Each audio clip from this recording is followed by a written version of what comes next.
வணக்கம். இந்த பதிவு இயல் 7 8ஆம் வகுப்பில் இருக்கிற 7வது இயல் நம்ம பார்க்க போகிறோம். ஏற்கனவே 6 இயல் வரைக்கும் படித்தாச்சு. அதில் இருக்கிற இலக்கணம், செய்யுள் பகுதி, உரைநடை எல்லாமே படித்தாச்சு.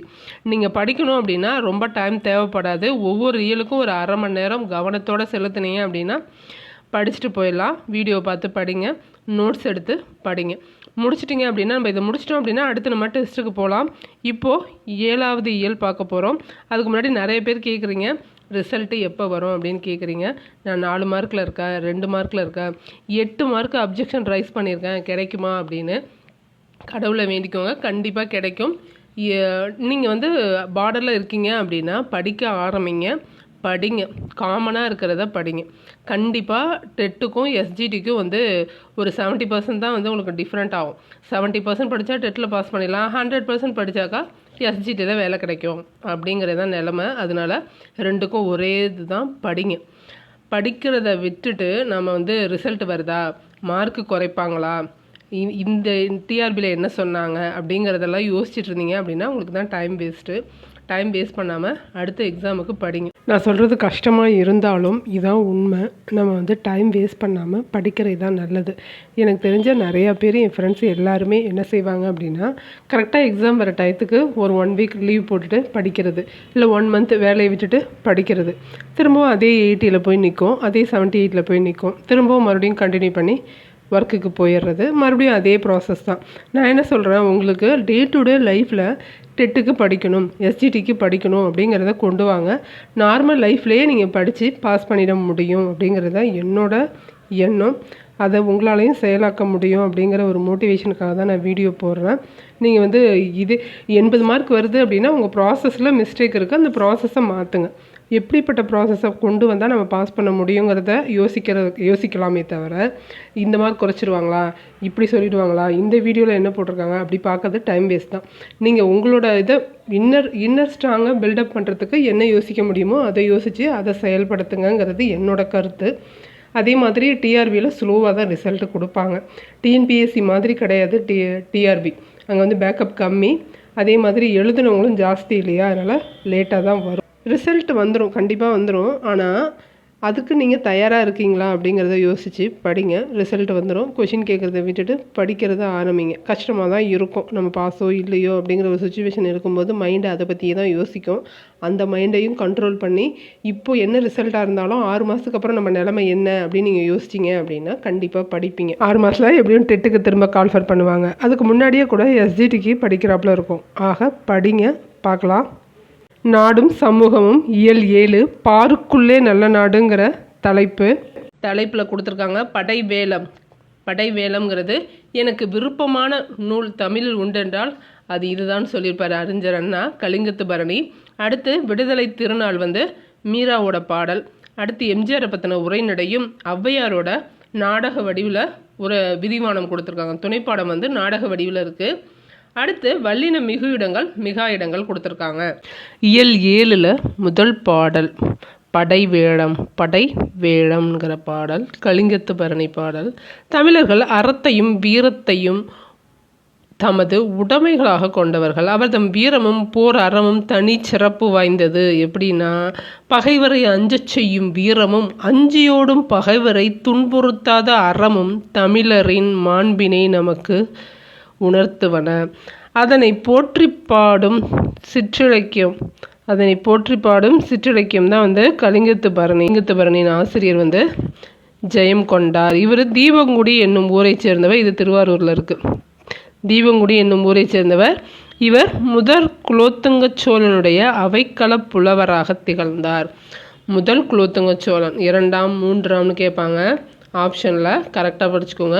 முதல் குலோத்துங்க சோழனுடைய அவைக்கள புலவராக இருந்தார். பரணிக்கோர் ஜெயங்கொண்டார்னு சொன்னது யார்? பலப்பட்டடை சொக்கநாத புலவர். பரணிக்கோர் ஜெயங்கொண்டார்னு சொன்னது பலப்பட்டடை சொக்கநாத புலவர். கலிங்கத்து பரணி 96 வகை சிற்றிலக்கியங்களில் ஒன்று. இது தமிழில் முதல் பரணி எதுன்னு கேட்டாக்கா கலிங்கத்து பரணி தான். தமிழில் முதலில் தோன்றிய பரணி எதுன்னு கேட்பாங்க, கலிங்கத்து பரணி. இதுக்கு சில சென்டென்ஸ்லாம் இருக்குது.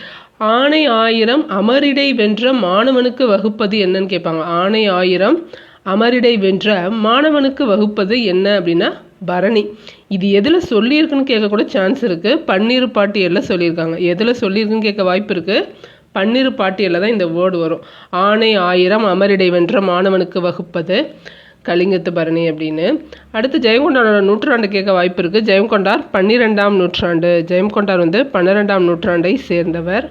இவர் திருவாரூர் தீபங்குடிங்கிற ஊரை சேர்ந்தவர். அது படித்தாச்சு. அடுத்து ஜெயங்கொண்டார் முதலாம் குலோத்துங்க சோழனோட அவைக்கள புலவர். சரி, அவரோட படைத்தளபதி யாருன்னு கேட்கலாம். யார்? முதலாம் குலோத்துங்க சோழனோட படைக்கல தளபதி யார்? கருணாகர தொண்டைமான். சரி, கருணாகர தொண்டைமான் எந்த நாட்டை சேர்ந்தவர்னு கேட்கலாம். எந்த நாடு? சோழ நாடு. சரியா? குலோத்துங்க சோழன். ஜெயங்கொண்டார் எந்த நாடுன்னு கூட கேட்கலாம். சோழ நாடு. கொஞ்சம் அவுட் ஆஃப் ஃபோக்கஸ்லையும் பாருங்கள். அடுத்து தென்தமிழ் தெய்வப்பரணின்னு சொன்னது ஒட்டக்கூத்தர். பரணிக்கோர் ஜெயங்கொண்டான்னு சொன்னது பலப்பரடை சொக்கநாத புலவர். தென்தமிழ் தெய்வத்தோட ஒப்பிட்டது ஒட்டக்கூத்தர். கலிங்கத்து பரணி எதால் ஆனது அப்படின்னா களித்தாளிசையால் ஆனது. கலிங்கத்து பரணி களித்தாளிசையால் ஆனது. எத்தனை தாளிசைகள் உடையது இது? 599. 96 வகை சிற்றிலக்கியத்தில் ஒன்று. 599 தாளிசைகளை கொண்டது. 599 தாளிசை, 96 வகை சிற்றிலக்கியம். தென்தமிழ் தெய்வபரணின்னு சொன்னது ஒட்டக்கூத்தர். பரணிக்கூர் ஜெயங்கொண்டான்னு சொன்னது பலப்பட்டடை சொக்கநாத புலவர். ஜெயங்கொண்டார் எந்த நூற்றாண்டுன்னு கேட்கலாம். 12ஆம் நூற்றாண்டு. எந்த நூற்றாண்டு? 12ஆம் நூற்றாண்டு. இது எல்லாத்தையும் விட எனக்கு மிகவும் பிடித்தமான நூல் ஒன்று இருக்குது அப்படின்னா, தமிழில் எனக்கு பிடிச்சமான நூல் ஒன்று இருக்குன்னா அது இந்த நூல் தான் அப்படின்னு சொல்லியிருப்பார் அறிஞர் அண்ணா. கலிங்கத்து பரணி தான் எனக்கு பிடிச்சதுன்னு சொல்லியிருப்பார். பாடல் பார்க்கலாமா? கலிங்கப்படை தோத்து ஓடுது. எப்படி அப்படின்னா, கருணாகர தொண்டைமானோட தலைமையில் போகிற படையை பார்த்து கலிங்க மக்களில் பயந்துட்டாங்க. நம்ம என்னமோ ஆக போகுது நமக்கு அப்படின்னு. அதை தான் வரிகளாக கொடுத்துருக்காங்க. எதுகொள் இது மாயை ஒன்றுகொள், எதுகொள் இது மாயை ஒன்றுகொள், எரிகொள் மரளிகொள் ஊழியின் கடை, அதுகொள் என அலரா இரிந்தனர், அதுகொள் என அலரா இரிந்தனர், அலதி குலதியோடு ஏழ்களிங்கீரே, அலதி குலதியோடு ஏழ்களிங்கீரே. கலிங்கர் தோற்று சிதைந்து ஓடுறத அடுத்த பேராகிராஃபில் சொல்கிறாங்க. வலிவர் சிலர் கடல் பாய்வர், வலிவர் சிலர் கடல் பாய்வர், வெங்கரி மறைவர், வெங்கரி மறைவர், கரின யானை, வெங்கரி மறைவர், சிலர் வழி தேடி வன்பிலம் இழிவர், சிலர் வழி தேடி வன்பிலம் இழிவர், சிலர் சிலர் தூறு மண்டுவர், இருவர் ஒரு வழி போகலின்றியே. ஒருத்தரை இடிச்சுக்கிட்டு ஓடுறாங்க. மறைவர் சிலர் வழி தேடி வன்பிலம் இழிவர், சிலர் சிலர் தூறு மண்டுவர், அதாவது புதருக்குள்ளே போய் ஒளிவாங்க. சில பேர் ஒருத்தர் இடிச்சுக்கிட்டு ஓடுறாங்க. இருவர் ஒரு வழி போகலின்றியே. ஒருவர் ஒருவரின் ஓட முந்தினர், ஒருவர் ஒருவரின் ஓட முந்தினர். உனக்கு முன்னாடி நான், எனக்கு முன்னாடி நான் ஓட முந்திக்கிட்டு ஓடுறாங்க. உடலின் நிழலினை வெறுவி அஞ்சினர், உடலோட நிழலை பார்த்தே யாரோ பின்னாடி வராங்க அப்படிங்கிற அளவுக்கு பயந்துட்டாங்களாம். உடலின் நிழலினை வெறுவி அஞ்சினர், அஞ்சினர்னா வணங்கினர். அறுவர் வருவர் என இறைஞ்சினர். யார் அறுவர்? அறுவர்னா தமிழர். தமிழர்கள் வந்துட போகிறாங்கன்னு பயந்து ஓடுறாங்களாம். அறுவர் வருவர் என இறைஞ்சினர். அபயம் அபயம் என்று நடுங்கியே, அபயம் அபயம் என்று நடுங்கியே. மலைகள் அதிர்வன போல் உடன்றன, மலைகள் அதிர்வன போல் உடன்றன.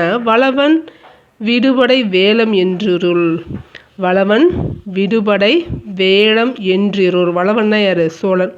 முளைகள் நுழைவர்கள் போரில் இன்று நம் முதுகு செய்யும் உபகாரம் என்றே. முளைகள் நுழைவர்கள், முளைகள் நுழைவர்கள் போரில் இன்று நம் முதுகு செய்யும் உபகாரம் என்றே. ஜெயங்கொண்டாரோட பாட்டு. ஓடி மறைகிறாங்க. எப்போ புறமுதுக காட்டிட்டாங்களோ அப்போ போர் செய்ய மாட்டாங்க. அதுதான் கொடுத்துருக்காங்க. முதுகு செய்யும் உபகாரம் என்றே. பாடல் சொல் பொருள் பாருங்க. மரளி அப்படின்னா காலன், மரளி காலன். கரி அப்படின்னா யானை, தூறு அப்படின்னா புதர், அறுவர் அப்படின்னா தமிழர்.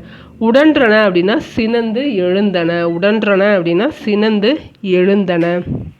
அடுத்து வலிவர் அப்படின்னா நழுவி ஓடுவர். பிலம்னா மலை குகை, பிலம்னா மலை குகை, மலை குகை தான் பிலம். அடுத்து பாருங்க, மண்டுதல் அப்படின்னா நெருங்குதல், மண்டுதல்னா நெருங்குதல். இறைஞ்சினர் அப்படின்னா வணங்கினர்.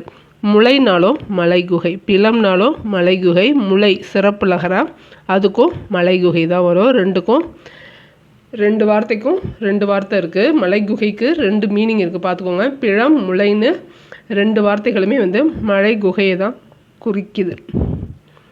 இந்த சொற்பொருள் பார்க்கலாம், நல்லாயிருக்கும், அதனால் படிக்கலாம்.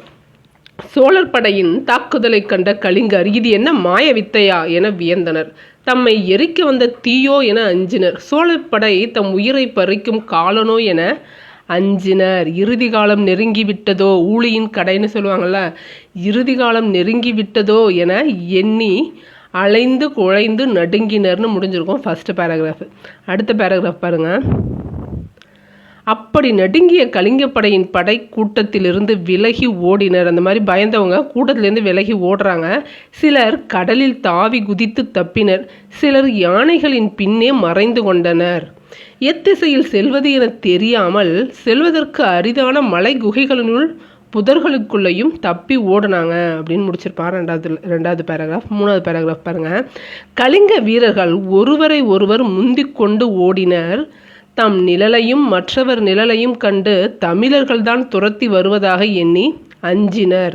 தஞ்சம் வேண்டி வணங்கினர். 4வது பாருங்க. சோழ மன்னனின் படை. இந்த கலிங்கத்து போரில் வரிகளை கொடுத்துட்டு எந்த மன்னனை குறிப்பிடுதுன்னு கேட்க வாய்ப்பு இருக்குது. சோழ மன்னர்.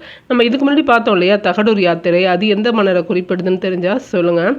சோழ மன்னனின் படையில் உள்ள யானைகள் சினமுற்று இடியைப் போல பிளறின. அவ்வோசையை கேட்டு அஞ்சிய வீரர்கள் இருள் நிறைந்த குகைக்குள் சென்று மறைந்தனர்.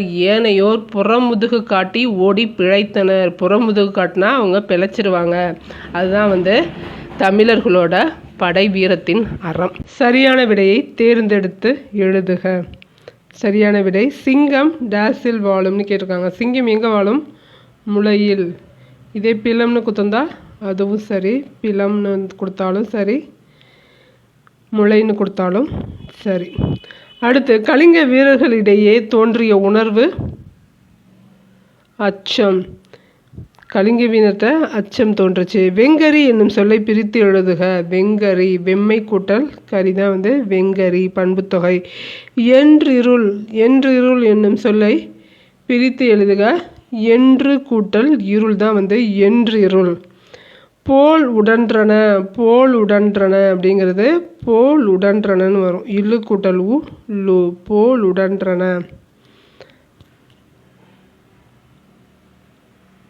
அடுத்து விடுதலை திருநாள் பற்றி மீரா பாடின வரிகள். மீ ராஜேந்திரன் பாடின வரிகளை தான் பார்க்க போகிறோம். மீரா இவர் தான் மீ ராஜேந்திரன். இயற்பெயர் உடையவர். மீ ராஜேந்திரன்கிற இயற்பெயரை இனிஷியலில் மட்டும் பேராக வச்சுக்கிட்டாரு மீரா. இவர் வந்து கல்லூரி பேராசிரியர். இவர் ஒரு இதழ் நடத்தினார். அதோட பேர் வந்து அன்னம் விடு தூது. அன்னம் விடு தூது. ஊசிகள் குக்கு 3 மாறும் வா இந்த பக்கம். இதெல்லாம் வந்து மீராவோடது. மீரா சியப்புக்கா வந்து 3 ரூபாய் இல்லை 6 ரூபாய் விற்குன்னு ஞாபகம் வச்சுக்கோங்க. 3 ரூபாய் 6 ரூபா கொடுத்து இந்த பக்கம் போய் குக்குன்னு வாங்கி சாப்பிட்டோன்னு ஞாபகம் வச்சுக்கோங்க. ஞாபகம் வச்சுக்க தான் சொல்கிறேன். மற்றபடி நீங்கள் நார்மலாக படிச்சிங்கன்னா படிச்சுக்கோங்க, தப்பில்லை. ஊசிகள் குக்கு. ஊசி போட்டால் குக்குன்னு கத்துவாங்க. 3 ரூபாய் 6 ரூபாய் இருந்தால் இந்த பக்கம் போய் மீராசியக்கா வாங்கலாம் அப்படிலாம் படிச்சுக்கோங்க. அடுத்து இந்த பாட்டு எதுலேருந்து எடுத்தாங்க? விடுதலை திருநாளுங்கிற பாட்டு எதுலேருந்து எடுத்தாங்க அப்படின்னா கோடையும் வசந்தமும். கோடையிலையும் மீராசியக்கா யூஸ் பண்ணணும், வசந்தத்துலையும் மீரா யூஸ் பண்ணணும் அப்படின்னு ஞாபகம் வச்சுக்கோங்க. அவர் மிக சிறந்த கவிஞர். சியக்கான்லாம் சொல்லக்கூடாது தவறு. இருந்தாலும் மீராவை ஞாபகம் வச்சுக்கிறதுக்கு மீ ராஜேந்திரன். ஊசி போட்டால் குக்குன்னு தான் கத்தணும், ஏன்னா ஊசிகள் குக்கு. அவர் 3 ரூபாய் 6 ரூபாய் இருந்தால் மீரா வாங்கலாம், இந்த பக்கம் போய் தான் வாங்கணும் அப்படின்னு ஞாபகம் வச்சுக்கோங்க. அடுத்து இவர் நடத்தின இதழோட பேர் அன்னம் விடு தூது. பாடல் பார்க்கலாம். ஒவ்வொரு வரிகளையுமே படிக்கணும். ஒரு தடவை வேலை வாங்கிட்டீங்க அப்படின்னா உங்கள் வாழ்க்கை பூராவுமே சேஃபு. அதனால் ஒரு வரி விடாமல் படித்தா நம்ம எல்லா கொஷினும் சேஃபாக பண்ணிடலாம் அப்படிங்கிற ஞாபகத்தில் படிங்க. எந்த வரியை கொடுத்தாலும் இது இவரோடது அப்படின்னு சொல்கிற மாதிரி வரிகளை படித்து வச்சுக்கோங்க. காலையில் எழுந்திரிச்ச உடனேவே ஃபுல்லாகவே செய்யுள் எல்லாத்தையும் ஒரு தடவை படிக்கிற மாதிரி கூட அரேஞ்ச் பண்ணி வச்சுக்கோங்க. படிக்கலாம். 300 வருடமாய் முற்றுகையிட்ட அந்நிய இருட்டின் அறக்கூத்து முடிந்தது என்று முழங்கி நின்றது எந்த நாளோ அந்த நாள் இது. 300 வருடமாய் முற்றுகையிட்ட அந்நிய இருட்டின் அறக்கூத்து முடிந்தது என்று முழங்கி நின்றது எந்த நாளோ அந்த நாள் என்று. செத்த பிணமாய் ஜீவன் இல்லாமல் மொத்தமாய் தேசத்தை முற்றுகையிட்ட மூட மூட நிர்மூட உறக்கத்தை நிர்மூட உறக்கத்தை ஓட ஓட விரட்டு அடித்து விழிக்க வைத்தது வையம் வியக்க வைத்தது எந்த நாளோ அந்த நாள் என்று. செத்த பிணமாய் ஜீவன் இல்லாமல் மொத்தமாய் தேசத்தை முற்றுகையிட்ட மூட மூட நிர்மூட உறக்கத்தை ஓட ஓட விரட்டி அடித்து விழிக்க வைத்தது வையம் வியக்க வைத்தது எந்த நாளோ அந்த நாள் இது. பரிதவித்திருந்த பாரத அன்னை காளியாய் சீறி கைவிலங்கொடித்து பகையை துடைத்து சத்திய நெஞ்சின் சபதம் முடித்து பரிதவித்திருந்த பாரத அன்னை காளியாய் சீறி கைவிலங்கொடித்து பகையை துடைத்து சத்திய நெஞ்சின் சபதம் முடித்து கூந்தல் முடித்து குங்கும பொட்டு வைத்து ஆனந்த தரிசனம் அளித்து நின்றது எந்த நாளோ அந்த நாள் இது. ஆனந்த தரிசனம் அளித்து நின்றது எந்த நாளோ அந்த நாள் இது. அடுத்து பாருங்க. சதி வழக்கினிலே சம்பந்தப்பட்டு தூக்கி கயிற்றிலே தொங்கும் போதும் கடைசி கணத்திலும் கண்முன் நிறுத்தி பகவத்சிங் பார்த்து பரவசப்பட்ட அற்புத விடியலை அழைத்து வந்தது எந்த நாளோ அந்த நாள் இது. அவர் கடைசி கண் முன்னாடி இதை தான் நிறுத்தி பார்த்துட்டு போகிறாரு. எப்படியும் என் நாடு விடுதலை அடைஞ்சிரும் அப்படின்னு அவர் நினச்சிட்டு போனார். நம்ம எதை நினைக்கிறோமோ அதுதான் நடக்கும். அதனால் பகவத்சிங் கண் முன்னாடி நிறுத்தினது நமக்கு சேர்ந்தது. அந்த நாள் தான் இந்த நாள் இது அப்படின்னு சொல்லியிருக்காரு மீரா. அடுத்து முற்றி படர்ந்த முட்காட்டை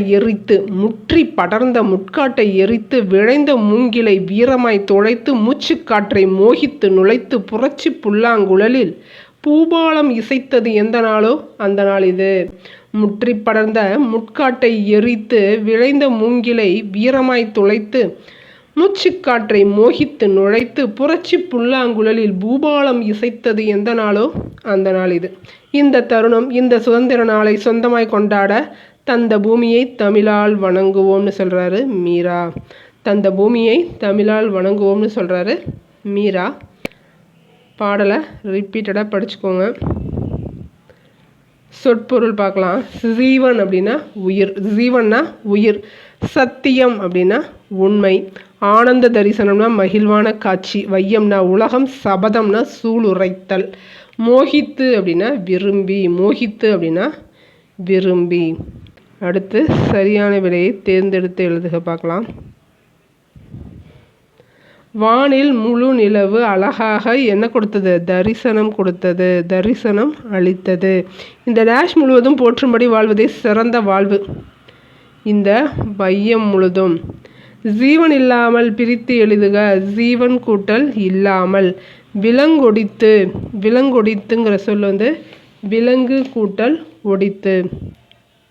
அடுத்து காட்டை எரித்துன்னு வரும். பி தான் ஆன்சர். ஆவணா தான் காட்டை எரித்து. இதம் தரும் அப்படிங்கிறது இம்மு இந்தா மாறும். இதந்தரும் இந்த சுதந்திர நாளைங்கிற வரி இதம் கூட்டல் தரும் இதந்தரும். அடுத்து பாரத ரத்னா எம்ஜி ராமச்சந்திரனோட சில நிகழ்வுகள். கும்பகோணத்தில் உள்ள ஆணையடி பள்ளி, கும்பகோணத்தில் இருக்கிற ஆணையடி பள்ளி தான் ஃபர்ஸ்ட் அப்படியே இன்ட்ரடக்ஷன் படம் மாதிரி காட்டியிருப்பாங்க. அந்த பள்ளிக்கூடத்தில் 2 அண்ணன் தம்பிங்க இருக்காங்க. மத்தியானம் லஞ்ச் பீரியடில் தம்பி சொல்கிறான், அண்ணா பசிக்குதுண்ணா அப்படின்றான்.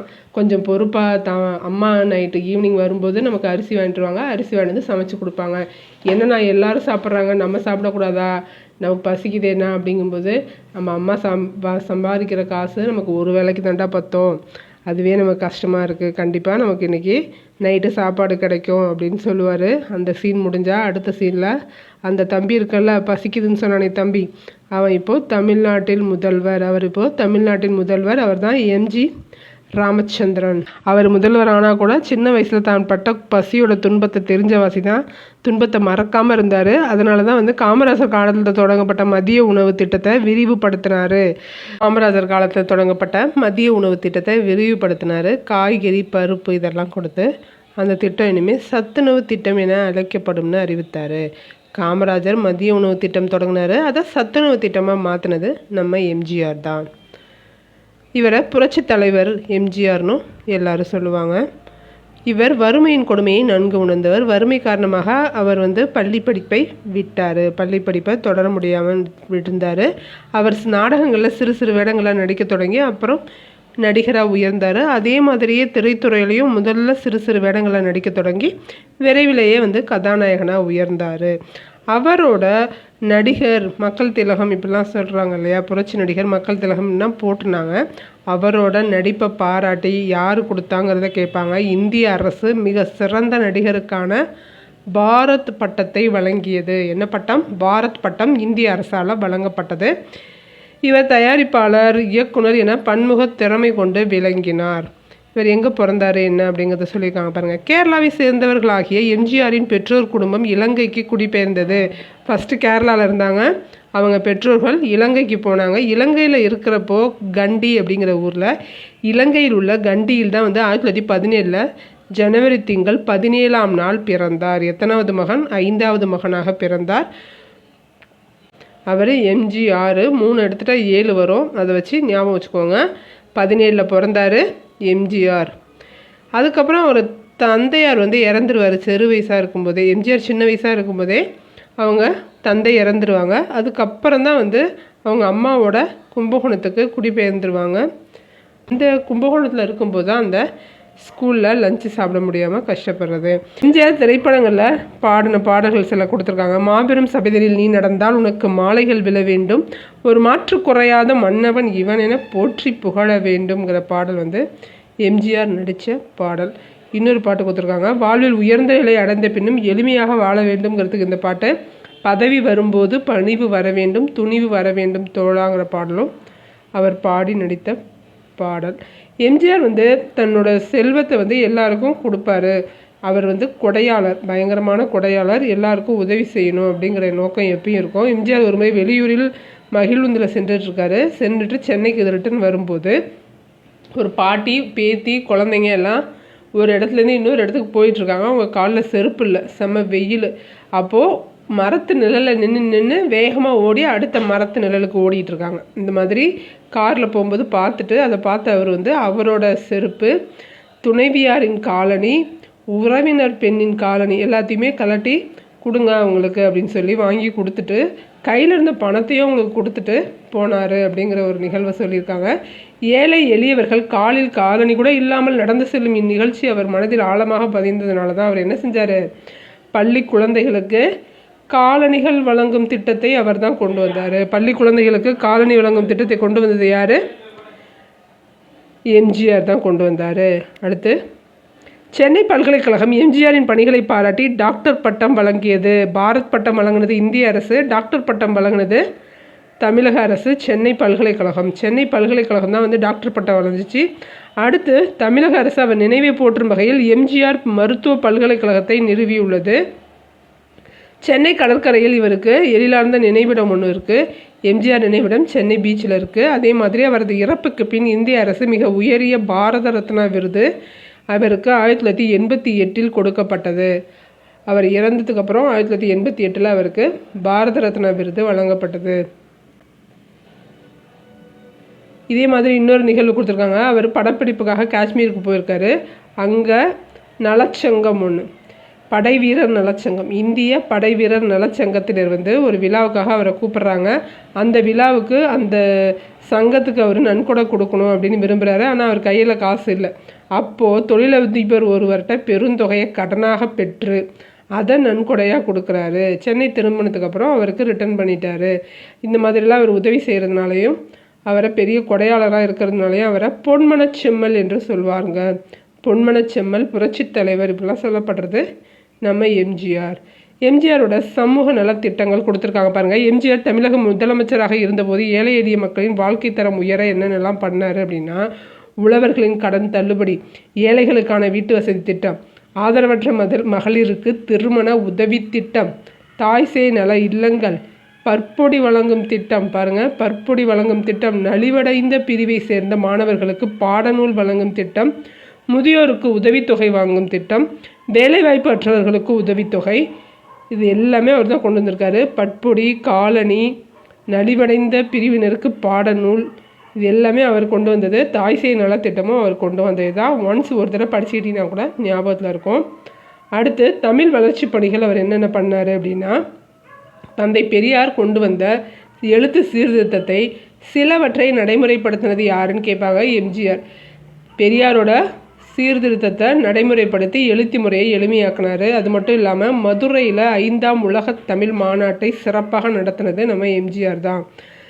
5ஆம் உலக தமிழ் மாநாடு எங்கே நடந்துச்சு? மதுரையில் நடத்தினது எம்ஜிஆர். அதே மாதிரி தஞ்சை 1000 ஏக்கரில் தமிழ் பல்கலைக்கழகம் எங்கே தோற்றுவித்தார்? தஞ்சாவூரில் தோற்றுவித்தார். 1000 ஏக்கர் பரப்பளவில் தமிழ் பல்கலைக்கழகத்தை தோற்றுவித்தார். இதை சேட்டலைட்டில் மேலேருந்து பார்த்தோம்னா தமிழுங்கிற மாதிரியே அந்த பில்டிங் இருக்கும். புரட்சி தலைவராகவும் மக்கள் மனதில் நீங்காது இடம்பெற்றார்னு போட்டாங்க. அடுத்து அவருக்கு நாம் சிறப்பு செஞ்சோம். அவருக்கு நம்ம என்ன சிறப்பு செஞ்சோம்? பேர் வச்சோம். எந்தெந்த இடத்துக்குலாம் அவரோட பேரை வச்சோன்னு பாருங்கள். எம்ஜிஆர் 100ஆண்டு விழாவை ஒட்டி 2017-18 நம்ம தமிழக அரசு என்ன பண்ணுச்சு? சென்னைக்கும் மதுரைக்கும் இருக்கிற பஸ் ஸ்டாண்டுக்கு அவர் பேரை வச்சு விட்டாச்சு. அதே மாதிரி சென்னை சென்ட்ரலுக்கும் அவர் பேரை வச்சாச்சு. சென்னை மதுரை ரெண்டுக்கும் இருக்கிற 2 பஸ் ஸ்டாண்டுக்கும் அவர் பேர் வச்சாச்சு. சென்னை சென்ட்ரல் ரயில் நிலையத்துக்கும் அவர் பேரை வச்சாச்சுங்கிறத ஞாபகப்படுத்திங்க. நம்ம கடமை முடிஞ்சிருச்சு. அவருக்கு பேர் வச்சாச்சு. அவ்வளோ பண்ணார்ல. சரியான விடையை தேர்ந்தெடுத்து எழுதுக. எம்ஜிஆர் டேஷ் என்னும் ஊரில் கல்வி பயின்றார். கும்பகோணத்தில். பிறந்தது கண்டி, கல்வி பயின்றது கும்பகோணம். எம்ஜிஆர் படிப்பை தொடர முடியாமைக்கு காரணம் குடும்ப வறுமை. இந்திய அரசு சிறந்த நடிகருக்கான பாரத் என்னும் பட்டத்தை எம்ஜிஆருக்கு வழங்குச்சு. 5ஆம் உலக தமிழ் மாநாடு நடைபெற்ற இடம் மதுரை. எம்ஜிஆருக்கு அழியா புகழை தேடி தந்த திட்டம் எது அப்படின்னா மதிய உணவு திட்டம். அறிவுசால் ஔவையாருங்கிற துணைப்பாடம். இதில் 2 சீன் இருக்குது, 2 பாட்டு இருக்குது. 2 சீனும் 2 பாட்டும் ரொம்ப முக்கியமானது.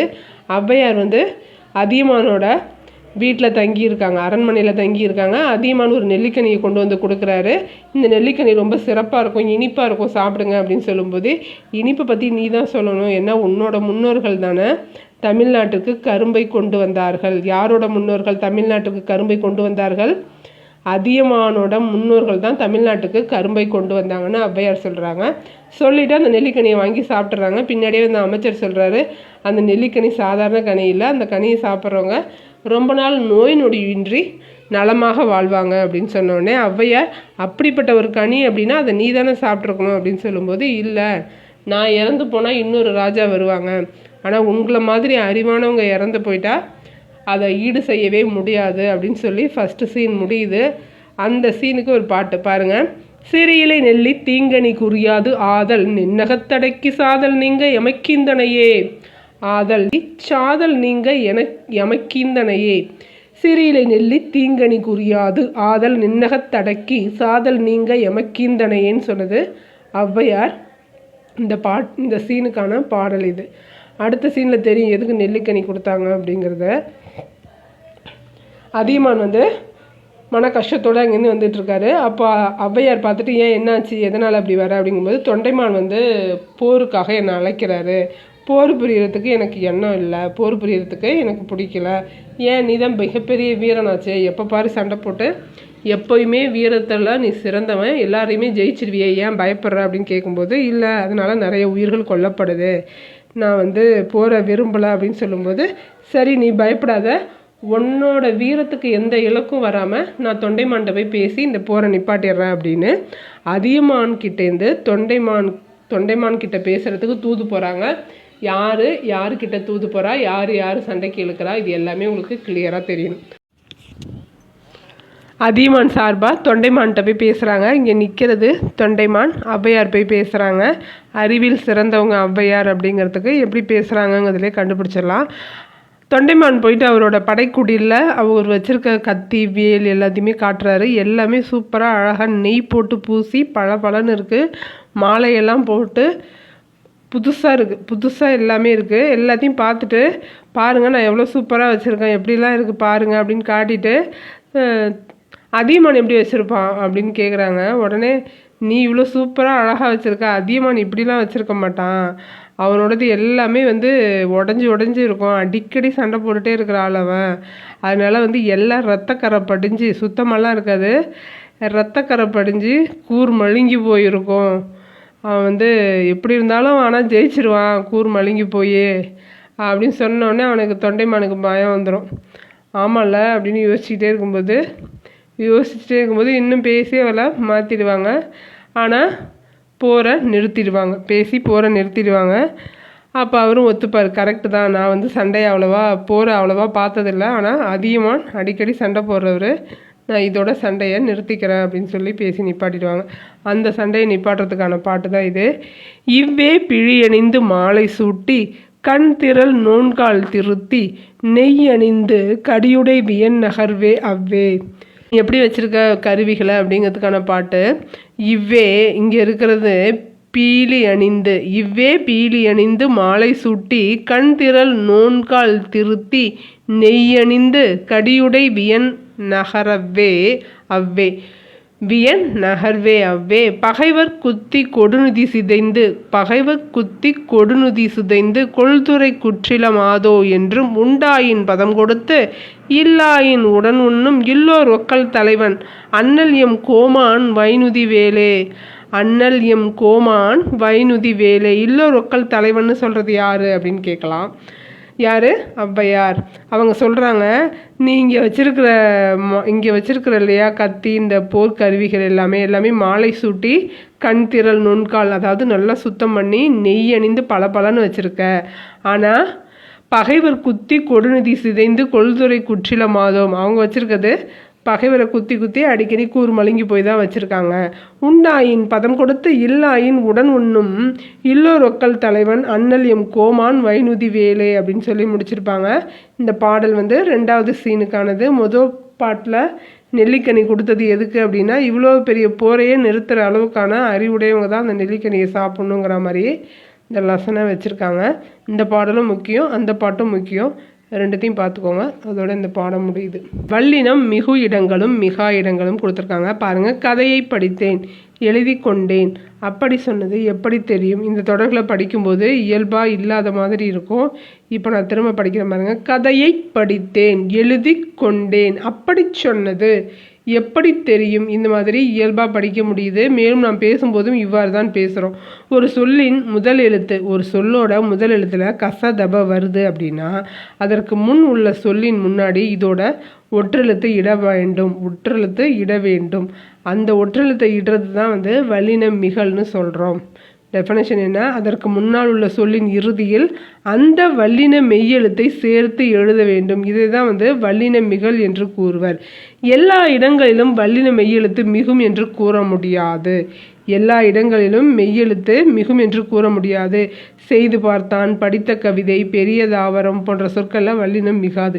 இந்த மாதிரி எந்தெந்த இடத்துல மிகணும், எந்தெந்த இடத்துல மிகக்கூடாதுங்கிறது முக்கியம். மிக வேண்டிய இடத்தில் மிகாமல் வருவதும் தவறு, மிகாமல் விற்க வேண்டிய இடத்துல போடுறதும் தவறு. அதனால் கரெக்டாக ரெண்டுத்தையும் படிச்சுக்கணும் அப்படின்னு சொல்லியிருப்பாங்க. வல்லின மெய்யத்தை சேர்த்து எழுதுவதோட நோக்கம் என்ன அப்படின்னா, எளிமையாக இருக்கணும் அப்படிங்கிறது மட்டும் கிடையாது. நாம் வல்லின மெய்யெழுத்தை சேர்க்காமல் ஒரு சொல்லை எழுதணும் அப்படின்னா அது பொருள் மாறுபடும். அதுக்கு ஒரு எக்ஸாம்பிள் கொடுத்துருக்காங்க. மண்வெட்டி கொண்டு வா அப்படிங்கிறதும் மண்வெட்டி கொண்டு வா, இந்த இடத்துல இக்கு வரும்போது அது என்னவா மாறுது அப்படிங்கிறத கொடுத்துருக்காங்க. மண்வெட்டி கொண்டு வா அப்படிங்கிறது முதல் தொடர் மண்வெட்டியை எடுத்துகிட்டு வா அப்படின்னு அர்த்தம். மண்வெட்டிங்கிற பொருளை எடுத்துகிட்டு வா அப்படின்னு அர்த்தம். இரண்டாம் தொடரில் மண்வெட்டி கொண்டு வா அப்படிங்கும்போது மண்ணை வெட்டி எடுத்துகிட்டு வா அப்படின்னு பொருள் மாறும். அதை தான் சொல்லியிருக்காங்க. அடுத்து வல்லினம் மிக வேண்டிய இடத்தில் மிகாமல் எழுவதும் மிகக்கூடாத இடத்தில் வல்லினமை இட்டு எழுதுவதும் தவறாகும். இதில் என்னென்னு சொல்கிறோம்? சந்திப்பிழை அல்லது ஒற்றுப்பிழை என்று அழைக்கிறோம். கசதப கரெக்டாக போடணும். அதுதான் சந்திப்பிழை ஒற்றுப்பிழைன்னு சொல்கிறோம். சரி, இது மிகும் இடங்கள் என்னென்னு பாருங்கள். சுட்டு திரிவு, வினா திரிவு. சுட்டுனா என்ன? ஈங்கிறது தான் சுட்டெழுத்து. அது அந்த இந்தன்னு வரும்போது அது சுட்டு திரிவுன்னு சொல்கிறோம். அதே மாதிரி ஏங்கிறது வினா எழுத்து, அது எந்தன்னு வரும்போது அதை வினா திரிவுன்னு சொல்கிறோம். சுட்டு திரிவு, வினா திரிவு ரெண்டுத்துலேயும் வல்லினம் மிகும். அந்த பக்கம்ங்கிறது சுட்டு திரிவு பின்னாடி, எந்த திசை அப்படிங்கிறது வினா திரிவு பின்னாடி. அடுத்து இரண்டாம் வேற்றுமை உருவாகிய ஐ வெளிப்படையாக வரும்போதும் நான்காம் வேற்றுமை உருவாகிய கு வெளிப்படையாக வரும் இடத்திலும் வல்லினம் மிகும். இதோட வரைக்கும் 4 படித்தாச்சு. என்னென்ன? அந்த இந்தங்கிற சுட்டுத்திரிவு, வினா திரிவு, 2, 4 இது ரெண்டுத்துக்குமான வெளிப்படை 2ம் 4ம் வேற்றுமை வெளிப்படையாக வரும்போது வல்லினம் என்னவாகும்? மிகும். ஈகரத்தில் முடியும் வினையெச்சங்களை அடுத்து வல்லினம் மிகும். எழுதி பார்த்தேன். இகரம் ஈ, எழுதி, ஓடி, ஈ வருதா? இகரத்தில் முடியும் வினை எச்சம், அந்தாண்ட வினை வரணும், முன்னாடி இகரத்தில் முடியணும். அந்த மாதிரி வருது வார்த்தை அப்படின்னா அந்த இடத்துல வல்லினம் மிகும். இகரத்தில் முடியும் வினையெச்சங்கள். அடுத்து உகரத்தில் முடியும் வினையெச்சங்கள் வன்தொடர் குற்றியலுகரமாக இருந்தால் மட்டும் வல்லினம் முடியும். அதே உகரத்தில் வருது அப்படின்னா அது வன்தொடர் குற்றியலுகரமாக இருக்கணும். பெற்றுக்கொண்டேன், படித்து பார்த்தார், வல்லினம் வந்திருக்கு அப்படி இல்லையா? வல்லினம் வந்தால் அது வன்தொடர் குற்றியலுகரம். வல்லினம் வந்ததுனால இதில் உகரத்தில் முடியும் வினையெச்சத்தில் வல்லினம் வருது அப்படின்னா அது வன்தொடர் குற்றியலுகரம், அதில் வல்லினம் மிகும். அடுத்து பாருங்கள், எதிர்மறை பெயரெச்சத்தில் இறுதி எழுத்து கெட்டு வருவது ஈறுகட்ட எதிர்மறை பெயரெச்சம். அதாவது பெயரெச்சத்தை பொறுத்த வரைக்கும் ஈறுகட்ட எதிர்மறை பெயரெச்சத்தில் மட்டும்தான் வல்லினம் மிகும். செல்லா காசு, எழுதா பாதல், ஓடா குதிரை, இந்த மாதிரி எதிர்மறை பெயரெச்சத்தில் வல்லினம் மிகும். அடுத்து ஓமைத்தொகையில் வல்லினம் மிகும். உருவகத்தில் வல்லினம் மிகும். 8, 10 ஆகிய 2 பெயர்களின் மட்டும் வல்லினம் மிகும். எண்ணு பெயர்களில் 8, 10ங்கிற 2 பெயர்களில் மட்டும்தான் வல்லினம் மிகும். அடுத்து அப்படி, இப்படி, எப்படி ஆகிய சொல்ல வல்லினம் மிகும். திசை பெயர்களை அடுத்தும் வல்லினம் மிகும். திசை பெயர் வந்தால் வல்லினம் மிகும். அடுத்து லாஸ்ட், மகர மெய்யில் முடியும் சொல்லை அடுத்து வல்லினம் வந்தால் அந்த மகர மெய் அழிந்து அவ்விடத்தில் வல்லினம் மிகும். ரொம்ப முக்கியம், கடைசியாக வேற இருக்குது பார்த்துக்கோங்க. மகர மெய்யில் முடியும் சொல்லை அடுத்து வல்லினம் வருது, அந்த மகர மெய் அழிந்து அவ்விடத்தில் என்ன வரும்? வல்லினம் மிகும். மரம் கூட்டல் சட்டம் மரச்சட்டம். இம்மு போய் இச்சு வந்தது பார்த்துக்கோங்க. இம்மு போய் இப்பு வந்தது. இதை தான் சொல்லியிருக்காங்க. மகர மெய்யில் முடியும் சொல்ல வல்லினம் வந்ததுன்னா மகரம் கெட்டு வல்லினம் மிகும். அடுத்து வல்லினம் மிகா இடங்கள் பார்க்க போகிறோம். வல்லினம் மிகா இடங்கள். எழுவாய் சொற்களை அடுத்து வல்லினம் மிகாது. எழுவாயாக இருந்தால் மிகாது. அது, இது, எது என்னும் சொற்கள் பின்னாடி வல்லினம் மிகாது. அது, இது, எது என்னும் சொற்கள். நான் சொன்னேன் இல்லையா, பெயரெச்சத்தில் எதில் மட்டும்தான் வல்லினம் மிகும்? ஈறுகட்ட எதிர்மறை பெயரெச்சத்தில் மட்டும்தான் வல்லினம் மிகும். மற்ற எந்த பெயரெச்சத்துலையும் வல்லினம் மிகாது. பெயரெச்சத்துலையும் மிகாது, எதிர்மறை பெயரெச்சத்துலையும் வல்லினம் மிகாது. எழுதிய பாடல், எழுதாத பாடல். எழுதிய பாடலுங்கிறது என்னது? பெயரெச்சம். எழுதாத பாடலுங்கிறது எதிர்மறை பெயரெச்சம். அடுத்து இரண்டாம் வேற்றுமை உருவு மறைந்து வரும் இடங்களில் வேற்றுமை தொகை வல்லினம் மிகாது. இரண்டாம் வேற்றுமை உருவு விரியில மிகும், தொகையில் மிகாது. இரண்டாம் வேற்றுமை தொகையில் வல்லினம் மிகாது. அதுக்கு எக்ஸாம்பிள் பாருங்கள். காயை தின்றேங்கிறது காய் தின்றேன்னு வந்திருக்கு தொகை. காய் தின்றேனுங்கிறது இரண்டாம் வேற்றுமை தொகை. இலை பறித்தேன், இலையை பறித்தேனுங்கிறது இலை பறித்தேன்னு வந்திருக்கு. இது இரண்டாம் வேற்றுமை தொகை, இதில் வல்லினம் மிகாது. இதே இலையை பறித்தேன்னு வந்தால் மிகும், அது விரி. உகரத்தில் முடியும் வினையெச்சங்கள் மென்தொடர் குற்றியலுகரம்னா என்னன்னு தெரியுமா? முதல்ல இடைத்தொடர் குற்றியலுகரம்னா என்னன்னு தெரியுமா? இடைநெழுத்து குற்றியலுகரமாக வந்தால் அது இடைத்தொடர் குற்றியலுகரம். இடைநெழுத்துனா என்னன்னு தெரியுமா? மெல்லின எழுத்து குற்றியலுகரமாக வந்ததுன்னா அது மென்தொடர் குற்றியலுகரம். மெல்லின எழுத்து என்ன, இடையின எழுத்து என்னன்னு நீங்கள் 6th லிஸ்ட்டை போய் பார்த்தீங்கன்னா, பிளேலிஸ்ட்டில் பார்த்தீங்கன்னா தெரியும். மென்தொடர் குற்றியலுகரமாகவோ இடைத்தொடர் குற்றியலுகரமாகவோ இருந்தால் வல்லினம் மிகாது. தின்று தீர்த்தான், செய்து பார்த்தான். இதில் என்ன குற்றியலுகரம் வந்திருக்கு? மென்தொடர் குற்றியலுகரம் வந்திருக்கு, உகரத்தில் முடிஞ்சிருக்கு. அப்போது வல்லினம் மிகாது. அடுத்து வினைத்தொகையில் வல்லினம் மிகாது. வினைத்தொகை அப்படின்னா எழுது பொருள், சுடு சோறு. எழுதும் பொருள், எழுதுகின்ற பொருள், எழுதப்படும் பொருள், அந்த மாதிரி வர்றது தான் வினைத்தொகை. அதே மாதிரி அது, இது, எது படித்தோம்ல அந்த மாதிரி அப்படி, இப்படி, எப்படிங்கிற சொற்கள் தவிர படி என்ற முடியும் பிற சொற்களை அடுத்து வல்லினம் மிகாது. படி அப்படின்னு சொல்கிற மாதிரி வந்ததுன்னா அதுலேயும் வல்லினம் மிகாது. வினைத்தொகை உம்மை தொகையிலையும் வல்லினம் மிகாது. உம்மை தொகை தாயும் தந்தையும் வெற்றிலை பாக்கு அப்படின்னு வருது இல்லையா, அதில் வல்லினம் மிகாது. பாருங்கள், சுட்டுத்திரிவு வல்லினம் மிகுமா? மிகும். திசைப்பெயர்கள் மிகும். பெயரெச்சம் ஈறுகட்ட எதிர்மறை பெயரெச்சத்தில் மட்டும்தான் மிகும், அப்போது பெயரெச்சத்தில் மிகாது. உவமைத்தொகை மிகும்.